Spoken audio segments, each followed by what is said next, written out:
buenas a todos y bienvenidos a Mixtura Podcast, temporada 3. Mi nombre es Brian Dallens y el día de hoy estamos con un nuevo programa en esta nueva temporada, en este nuevo set. Y por supuesto con temas de relevancia como siempre. El día de hoy me acompaña Jocelyn, también conduciendo, que es parte del equipo de Mixtura de esta nueva temporada. ¿Cómo estás, Jocelyn? Bienvenida. Muy buenos días, gracias Brian por la bienvenida. Yo voy a estar acompañándolos en estos episodios que tienen relación con trata de personas. Exactamente. Así que bueno, el día de hoy tenemos una invitada especial, una amiga de la casa de SECASEM también, que bueno, ha estado en muchas etapas cruciales de nuestro trabajo, y es Jimena Machicado. Bienvenida, Jimena, ¿cómo estás? Hola, mucho gusto y felicidades por esta nueva etapa. Muchas gracias a ti. Y bueno, vamos a empezar ya sin más este Mixtura Podcast en esta nueva temporada, lo repito nuevamente. Y bueno, vamos a empezar conociendo a Jimena, nuestra invitada. Vamos a conocer, a ver, Jimena, queremos saber un poquito de ti. Quizás vamos a retroceder un poco en el tiempo, a recordar cuál ha sido tu formación, cómo te has formado en esta... Mi formación, bueno, tengo como 40 años de militante, de activista en derechos humanos principalmente de las mujeres.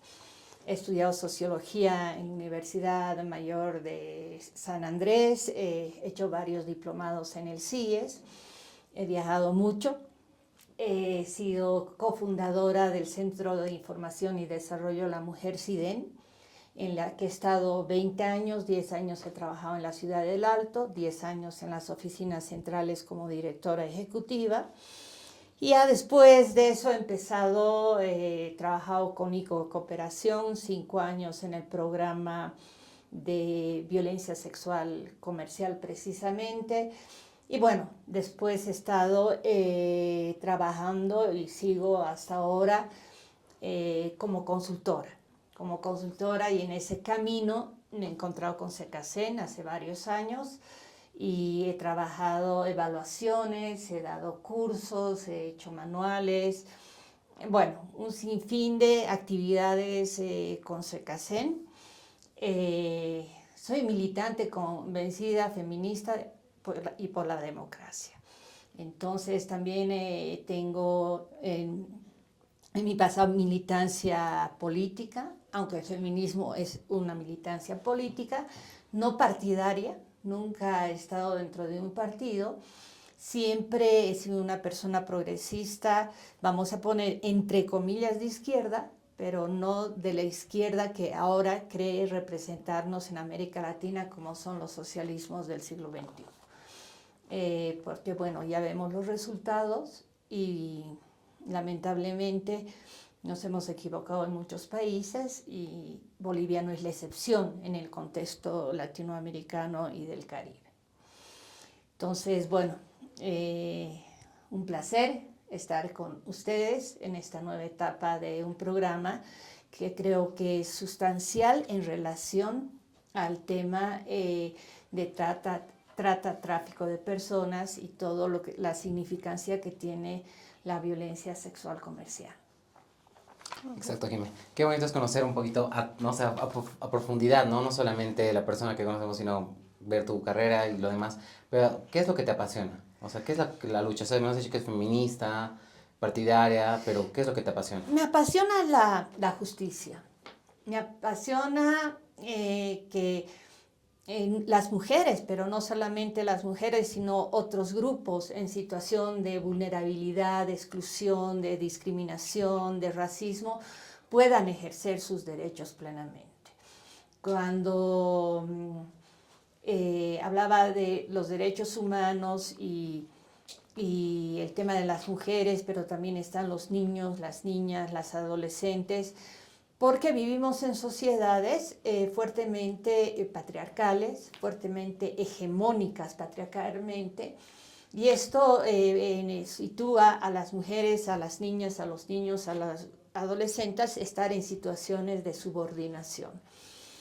Y lo que me ha apasionado toda la vida es precisamente el ejercicio de los derechos humanos, de todos los derechos humanos. No hay un derecho que valga más que otro.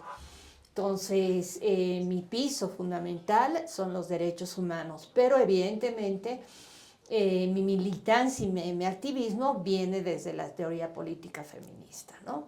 Yo me he formado en eso, he trabajado en eso en Bolivia, pero también afuera. He participado en las conferencias de la década de los 90 en Viena, Derechos Humanos, Cairo, Beijing. Después me fui a 5 años a vivir al Uruguay y he coordinado con el conjunto de otras redes en América Latina los post-Beijing, o sea, hasta Beijing más 15. Ahora ya estamos, creo que en Beijing más 30. Entonces, es una secuencia, ¿sí?, de actividades. Tengo cosas escritas, publicadas, aquí fuera de Bolivia también, pero mi pasión en la justicia es el ejercicio pleno de los derechos humanos, en la democracia representativa y participativa. Estoy en contra de cualquier tipo de autoritarismo, de dictaduras, y bueno, la vida me ha llevado por ese camino. Yo he elegido ir por ese camino porque militar en el feminismo tampoco es fácil.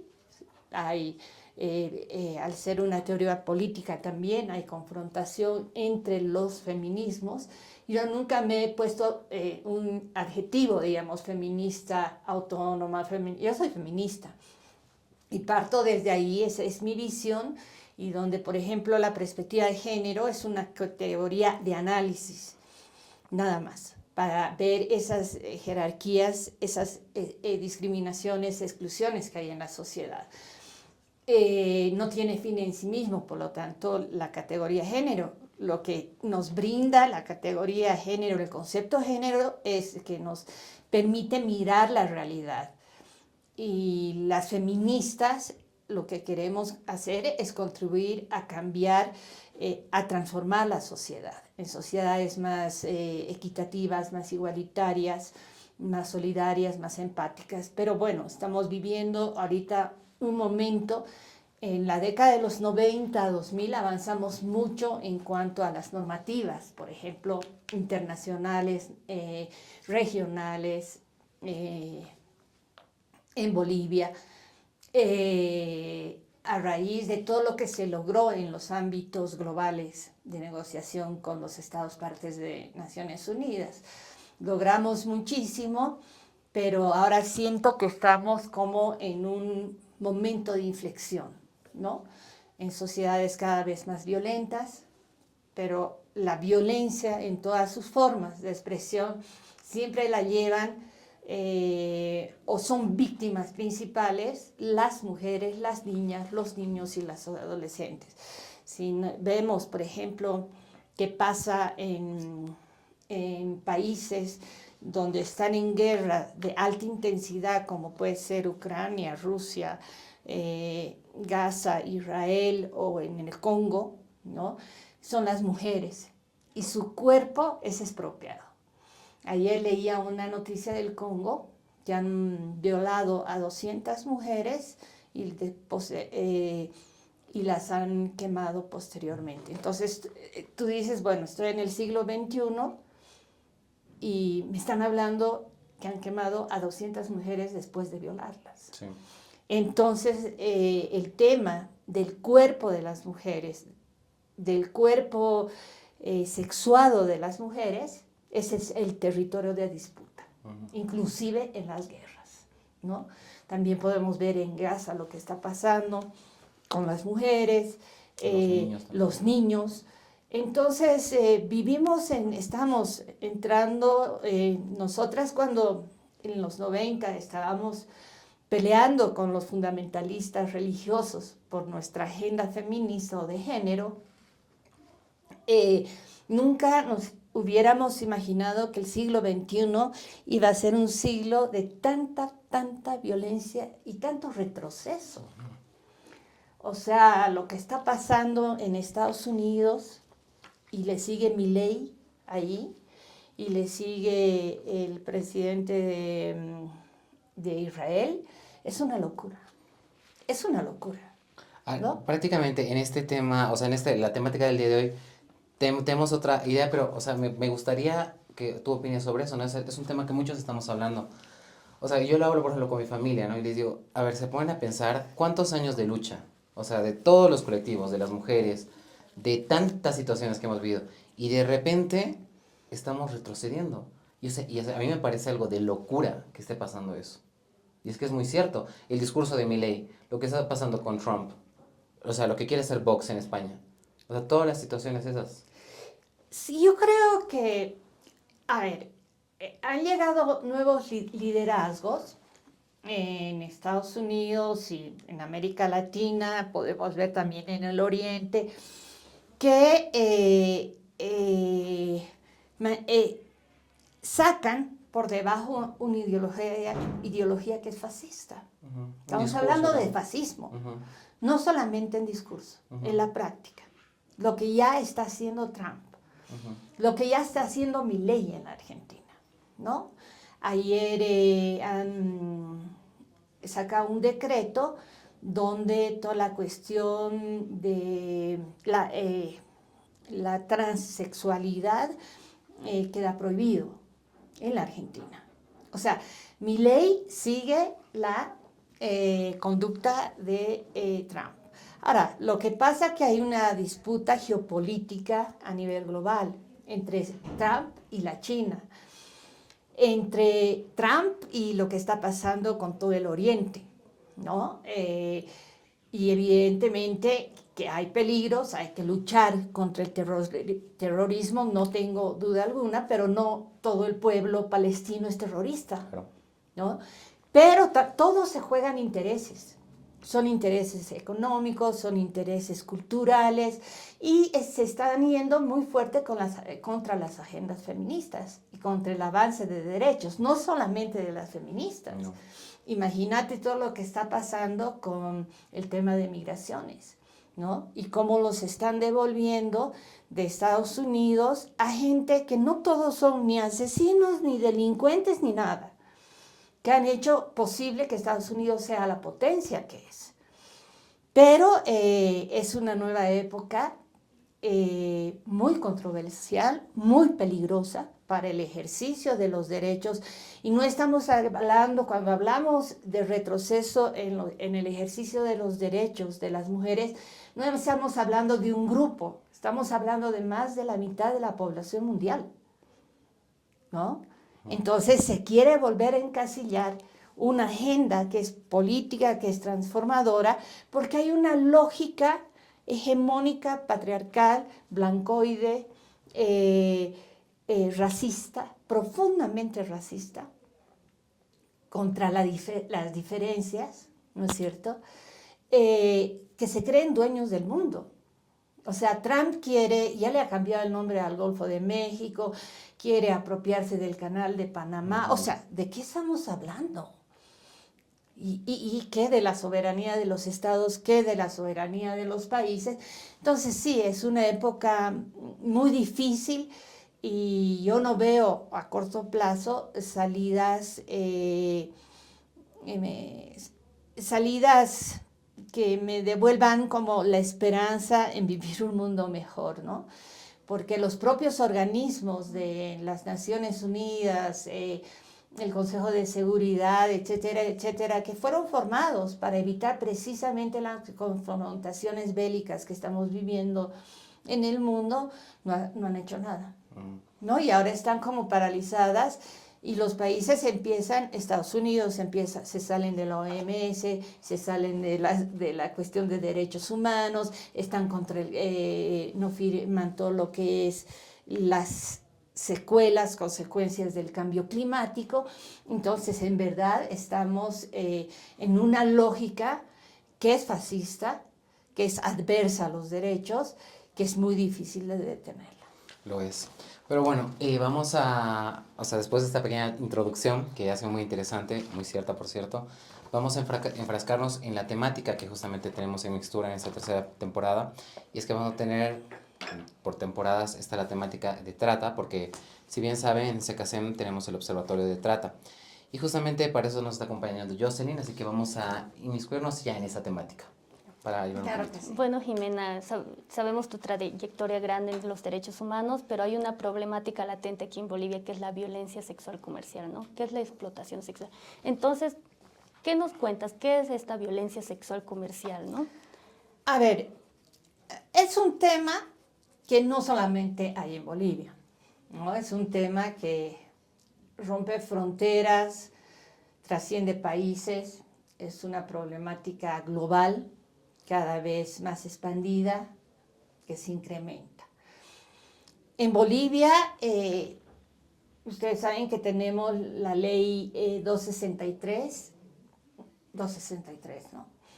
Que es la ley integral contra la trata y tráfico de personas.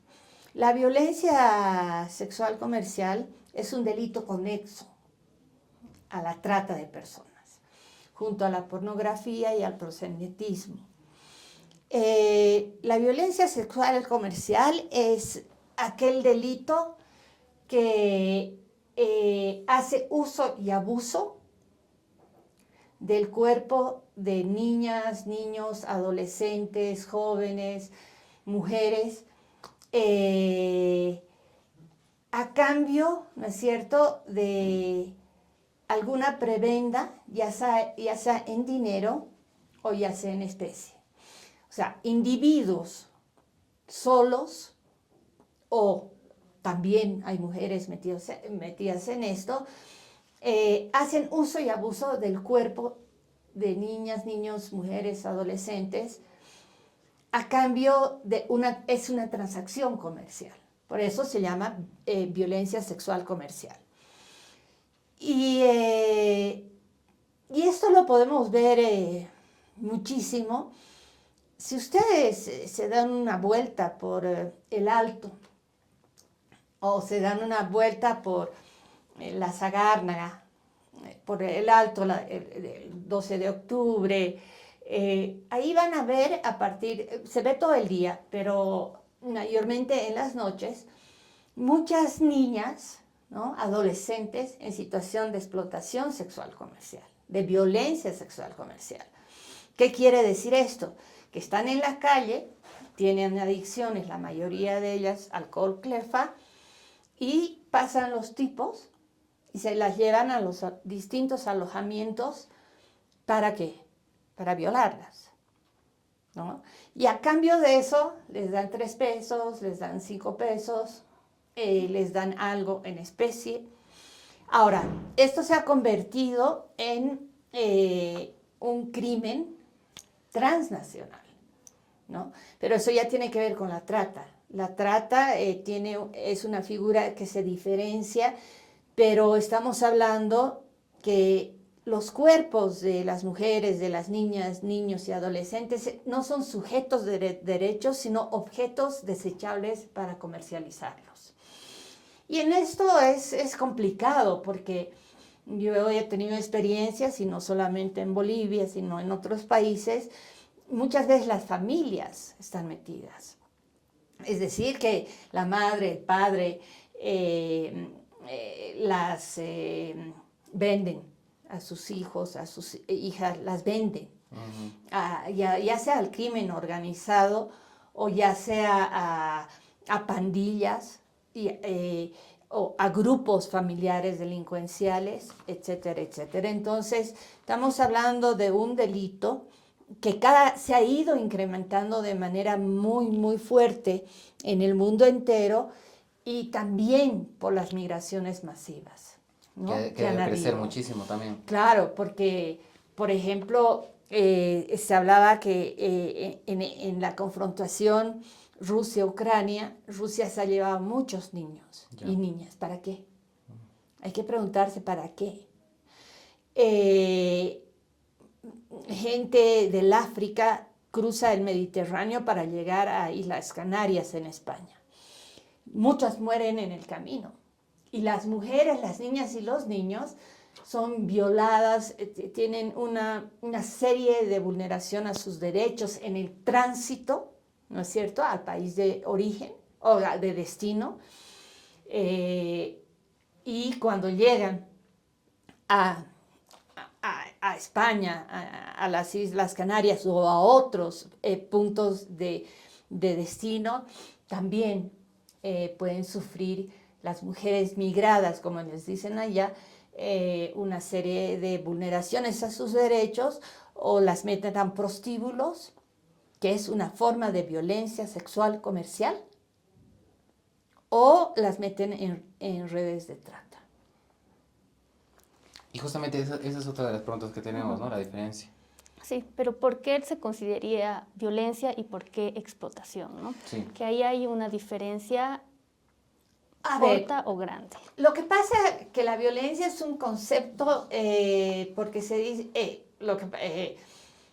las personas que están en esa situación y condición sufren distintos tipos de violencia, ¿no? Desde la extorsión, las amenazas, la violencia física, psicológica, etcétera. Entonces, en el proceso que viven y en las condiciones que viven las víctimas de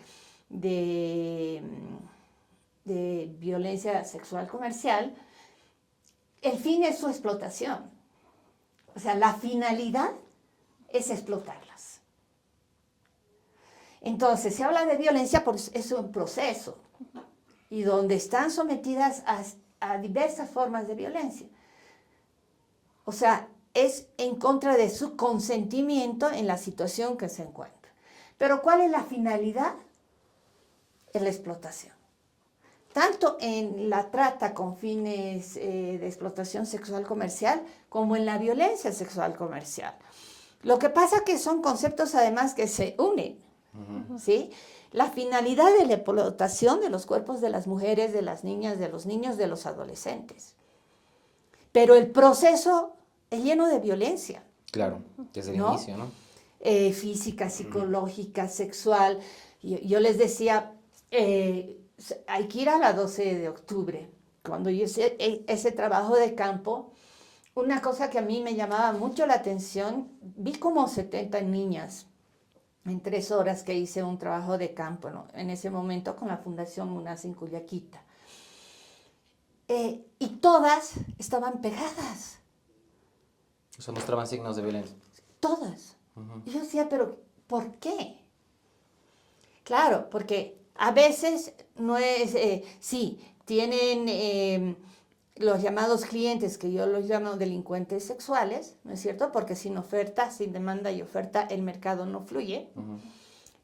Lo mismo pasa con el tema de los lenocinios, la prostitución. Yo decía, pero ¿por qué?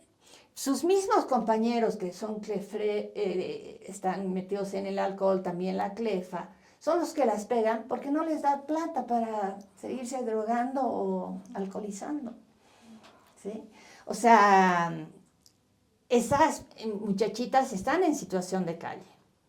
Violencia sexual comercial en situación de calle. Porque muchas de ellas, en la diferencia con la trata, vuelven a sus hogares y vuelven a salir. Entonces hay un circuito o bajan a la ciudad y de la ciudad suben. Porque no es que ejercen por voluntad propia. Detrás de esto hay toda una red social que naturaliza y legitima la violencia sexual comercial. Entonces las suben, las bajan del alto a La Paz, de La Paz al alto, y hay también la cuestión y eso lo he visto con Secasem, en San Borja, que muchas muchachitas o se van solas de San Borja a Trinidad o a Rurrenabaque, ¿no? Se van solas por tiempos donde puede haber mayores posibilidades de ganar algo. En todo esto tiene mucho que ver la pobreza. Sí. ¿Sí? Entonces, en tiempos determinados, y después vuelven a sus hogares. Y vuelven a sus hogares con algo de plata para ayudar a sus familias. Entonces, los padres, las familias, están bien. ¿Qué hace? A mí, cuando hacían algunas entrevistas, ¿y tu familia sabe qué haces? No. Le digo que estoy trabajando en una tienda, ¿no? Claro. Pero está en en el tema de la violencia sexual comercial. El querer, el entrar es fácil.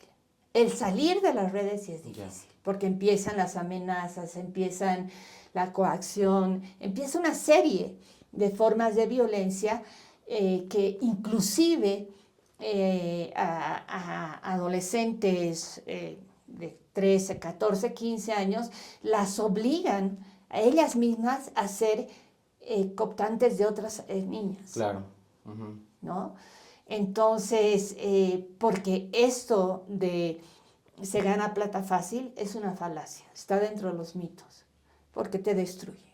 Y a veces es irreversible, la destrucción de tu vida es irreversible. Y hablando de los mitos, Jimena, ¿cuáles son los mitos más comunes de esta violencia sexual comercial? Porque debe haber varios, como tú dices, ¿no? No, una cosa es, lo hago porque me gusta, ¿sí? El trabajo sexual comercial es un trabajo. Es mentira. Es un trabajo. Pero habría que preguntar, y yo he preguntado y he trabajado con trabajadoras sexuales, y te dicen, no, yo me siento bien. Me acuerdo en un lenocinio en Oruro, que hablé con una mujer que le habían cortado la cara en un lenocinio. Yo me siento bien, es mi decisión. Yo estoy aquí porque quiero, pero empieza a surgar y no es su decisión, no le queda otra. No hay oportunidades. Es que no hay otra opción, es un único camino, ¿no? Exacto. No hay oportunidades de trabajo. Salen de violencias intrafamiliares durísimas. Es una forma de escape de ese tipo de violencias. Y con las mujeres menores de edad se las llevan en contra de su voluntad. O sea, no hay por dónde perderse. No hay por dónde perderse. Pero ese es un mito, ¿no? Y un mito que las propias mujeres trabajadoras sexuales han luchado por su agenda de derechos. Y tienen toda la razón de que se protejan sus derechos humanos.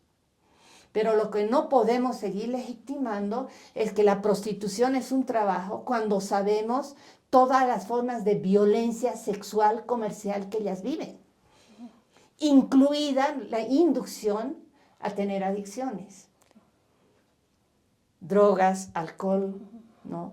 Entonces, creo que ese es un mito muy fuerte. El otro mito, que no es mito, sino es una realidad, es que las mujeres, la prostitución, dicen, es lo más viejo que hubo en el mundo. El primer trabajo, ¿no? Es lo que claro. Si siempre el patriarcado, los hombres, subordinaron a las mujeres. Y la explotación sexual comercial mayormente en el 90%, como en los prostíbulos, son las mujeres, porque somos mujeres, ¿sí? Porque somos mujeres. Y tenemos una condición biológica distinta a los hombres. Entonces, esto tiene que ver con la división sexual del trabajo, tiene que ver con el tema sexo-género. Y bueno, a las mujeres siempre se las vio como estas redes que ahora han tomado una dimensión impresionante por el avance de la tecnología y qué sé yo, como objetos de placer, de comercialización y no como sujetos de derechos humanos.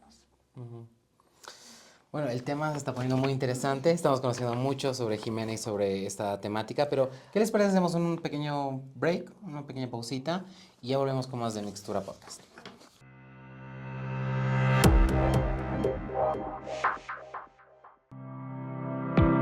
¿Buscas información sobre la trata de personas? ¿Quieres mantenerte actualizado con las últimas noticias sobre este tema? Ingresa a la página web del Observatorio de Trata de Personas a través de cualquier navegador y vuélvete parte de esta comunidad que lucha día a día contra la trata.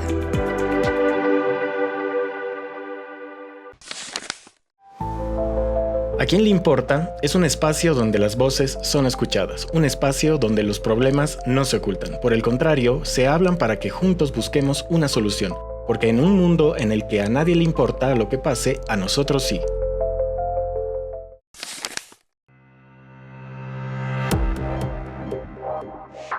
Bueno, estamos de vuelta en Mixtura Podcast. Este día, bueno, esta semana tenemos como invitada a Jimena, que bueno, hemos hablado muchas situaciones, especialmente sobre la trata y la violencia sexual comercial.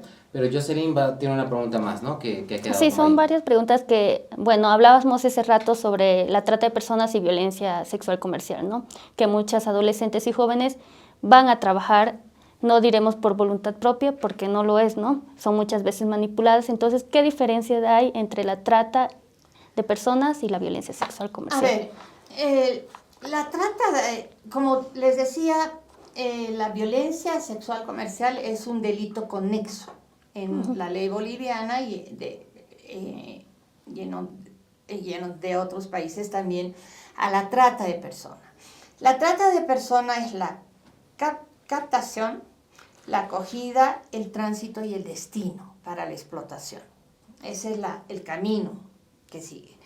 Y las personas, las mujeres que están en condición de trata, que la trata puede ser local, como pasa en el Alto, puede ser transnacional, o sea, que a mujeres las llevan de Santa Cruz a La Paz, de La Paz, o sea, hay un circuito, hay dinámicas que se mueven ahí, donde detrás están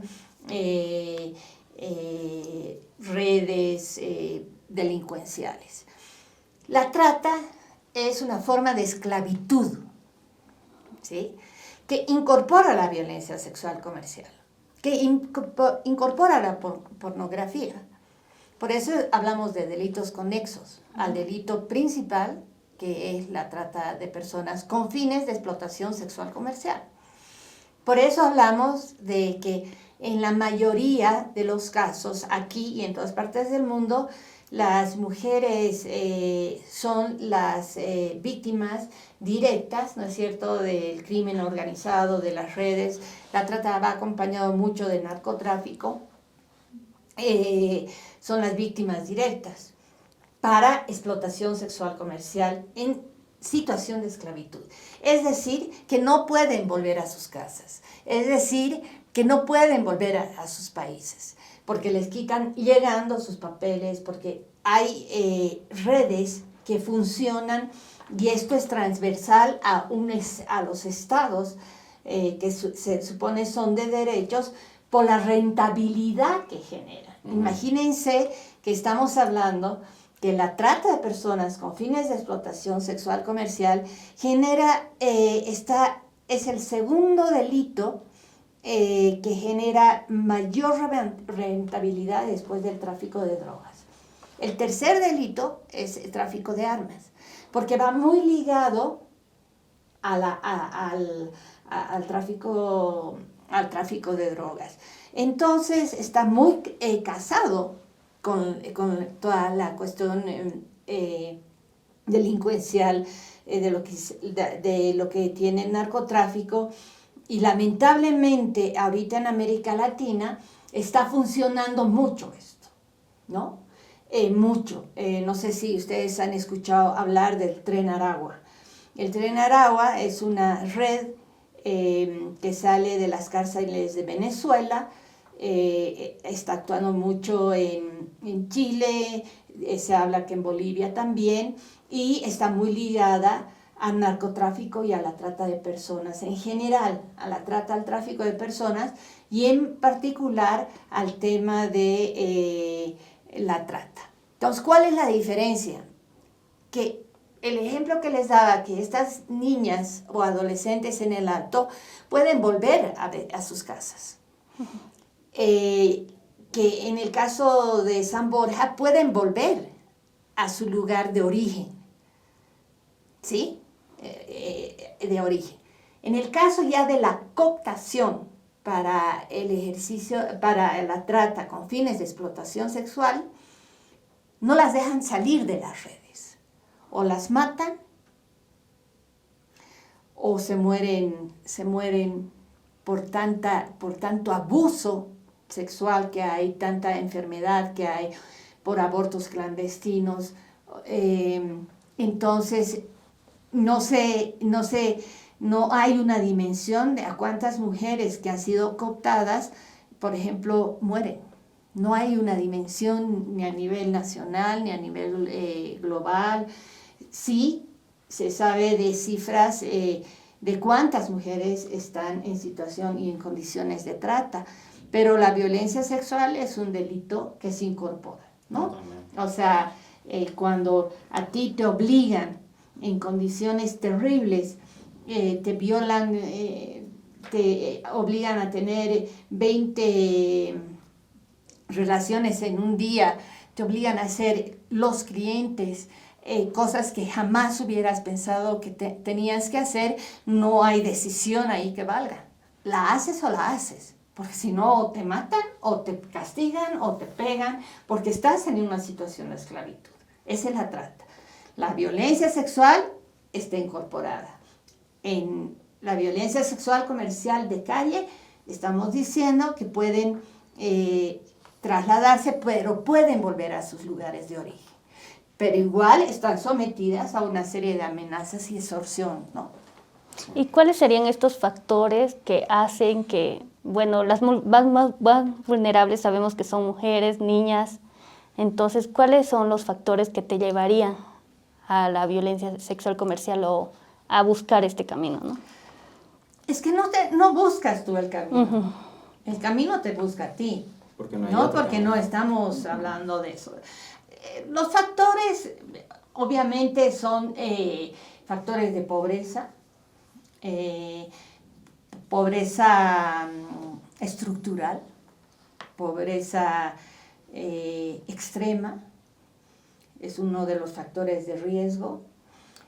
Otro es la disfuncionalidad familiar, ya sea nuclear o de familias extendidas, que tiene que ver mucho con las violencias que se vive al interior de las familias.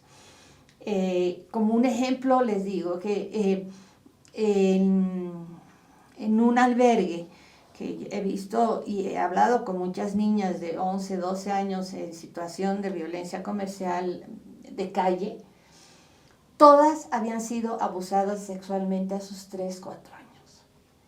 Wow. Por su padre, por su padrastro, por su hermano, por su hermana. O sea, y esto tú ves en todas partes.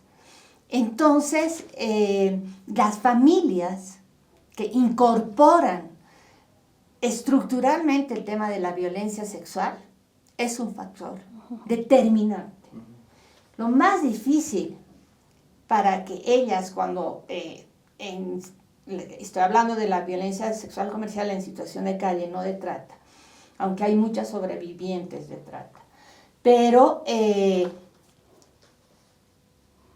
han sido violadas, y lo más difícil de desestructurar eso es que se sientan víctimas, porque la naturalización la vivieron desde muy chicas y recién empiezan a reflexionar el momento que tienen la posibilidad o la oportunidad de encontrarse con una organización, de que las rescaten de alguna manera, recién. Y lo más difícil de desmistificar es que son víctimas, que se sientan como víctimas, porque han sido abusadas desde tan chiquitas que ellas mismas asumen que es normal, que es natural, pero además te pagan.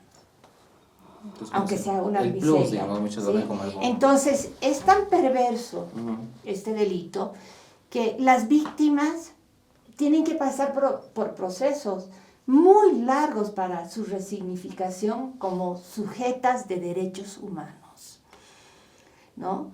Y lo hacen. Yo conocí en España a 3 mujeres, una argentina, otra, ya no me acuerdo de qué países, que han estado, una 17 años en situación de trata, otra 20 años, otra 25 años en España.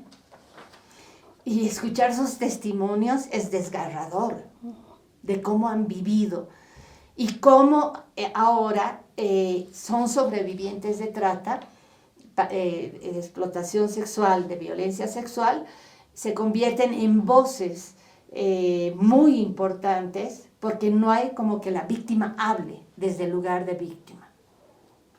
porque solamente las víctimas de las violencias y la violencia sexual saben lo que han sentido y lo que han vivido. Yo lo que hago es expresar algo que a mí personalmente no me ha pasado, pero que les pasa a cientos de mujeres, y eso para mí es suficiente para decir, yo no quiero ni una más. Como no queremos ni una muerta más, no quiero ni una más en situación de trata de personas. Sí.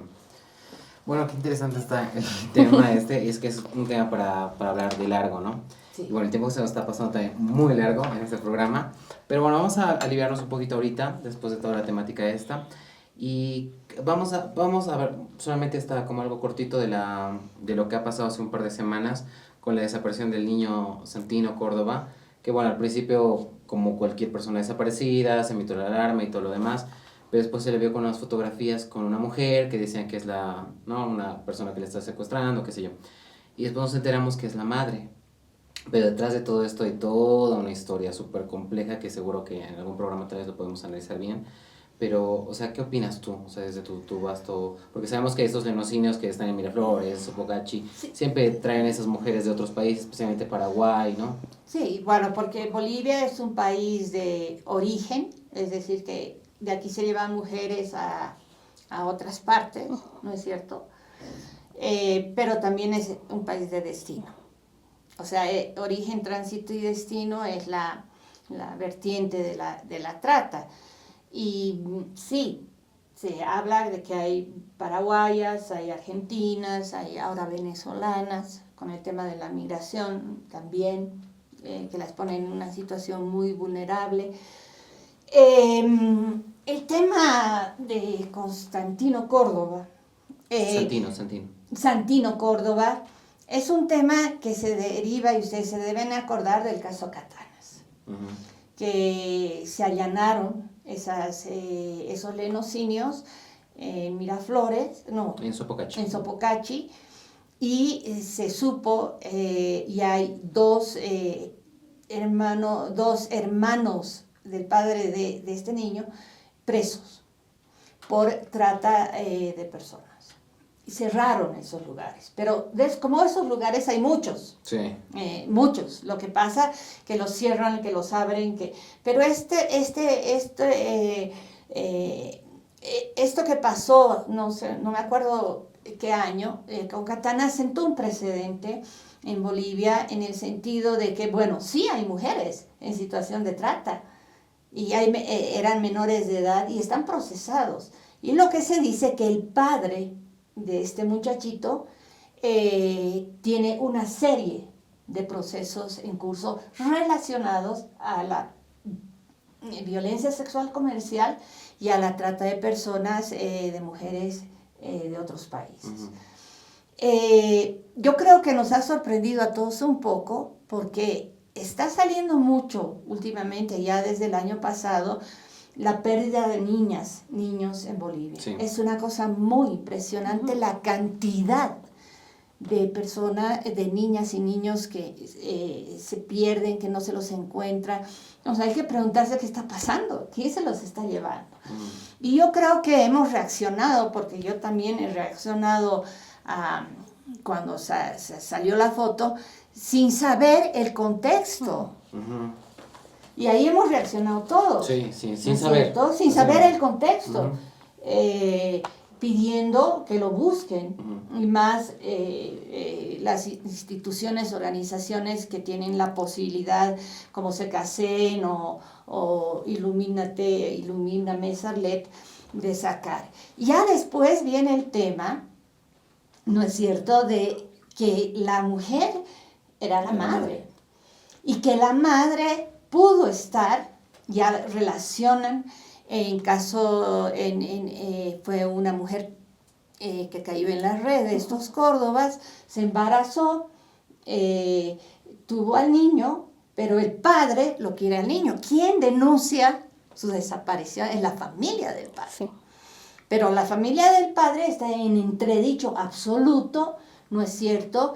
Y obviamente es un caso que se tiene que investigar desde las raíces de lo que pasó con el caso Katana, porque en todo caso esa madre que ha sido vulnerada, ha sido violada, ha sido tratada, tiene todo el derecho de llevarse a su hijo, ¿no? Pero es que en Bolivia los medios de comunicación tiran la noticia Sin saber. sin contextualizar, pero también porque es muy difícil con la magnitud de fotos y de desapariciones saber el contexto de cada uno de las niñas, los niños o los adolescentes que se pierden. Sí. No sabemos. Entonces yo creo que hay que ver dispositivos que nos ayuden, ¿no es cierto?, a identificar por algunos factores. Porque si no, cuando en verdad, por ejemplo, en el manejo ahora con la tecnología y todo esto, son los propios, muchas veces los propios tratantes, las redes delincuenciales, el crimen organizado, que ponen fotos distractivas. Sí. ¿No? Mientras las víctimas están siendo llevadas, están siendo abusadas sexualmente, ponen otras fotos distractivas donde la policía, que no es lo mejor que tenemos en nuestro caso en términos de investigación y criminalística en Bolivia, pero no tiene los mecanismos para hacer. Pero no solamente pasa en Bolivia, pasa, yo veo claro, mucho países, ¿no? En Argentina lo que está pasando también. No hay los dispositivos para tener un contexto, ¿no es cierto?, que realmente nos dé que esas niñas, esos niños, porque es muy difícil identificar los factores y han sido llevados por una red de trata. Se supone, pero tampoco tenemos mayor información porque no hay registros, porque los sistemas de información no funcionan, todo es subregistro en este y en otros países, porque la trata de personas y la explotación sexual y los genocidios está metida incluso la política. Es transversal a la sociedad y al Estado. Sí. ¿No? La dimensión que tiene es impresionante en todos los países, no solamente en Bolivia, en todos los países. Sí. Entonces creo que hay que aprender del caso de este niño y si su madre se ha llevado, ojalá y estén en Paraguay, en libertad. Pues veamos cómo va avanzando ese caso. Pero bueno, Jime, ¿qué te parece si vamos ya acabando el programa? Porque igual ya vamos llegando a nuestro tiempo. Y para alejarnos un poquito, vamos con este mix palabra, que yo te voy a decir una palabra y tú, lo primero que se te venga, me respondes. Okay. No largo, así cortito. ¿Te parece? Sí, ¿Estás sí. lista? Ya, vamos a empezar. Feminismo. Transformación. Machismo. Violencia. Mujer. Vida. Justicia. Igualdad. Lucha. Militancia. Bolivia. Mi país. Bueno, gracias, Jime, por esas palabras. Ha sido muy rápida porque estas personas se tardan muchísimo. Pero bueno, gracias, Jime, gracias, Jocelyn. ¿Algún mensaje para terminar el programa de esta semana? No, muchas gracias a ustedes por la entrevista, por el tiempo. Son temas que se pueden hablar horas de horas, sí. Hay posiciones, hay matices, pero como siempre, un gusto estar con ustedes, un gusto estar en este programa y en CKCen, que a veces siento que es como mi casa. Así ¿no? es, así es. Y me siento muy bien y agradecerles por la oportunidad. Bueno, gracias, Jime, gracias, Jos. Nos estaremos viendo en otro programa también de esos especiales de trata. Pero bueno, esto ha sido Mixtura Podcast. Gracias a todos. Recuerden seguirnos en nuestras redes sociales, en ckcen.com, también en el Observatorio de Trata. Y bueno, por supuesto, en todos nuestros sectores que tenemos. Gracias y hasta la próxima. 3, 2, 1.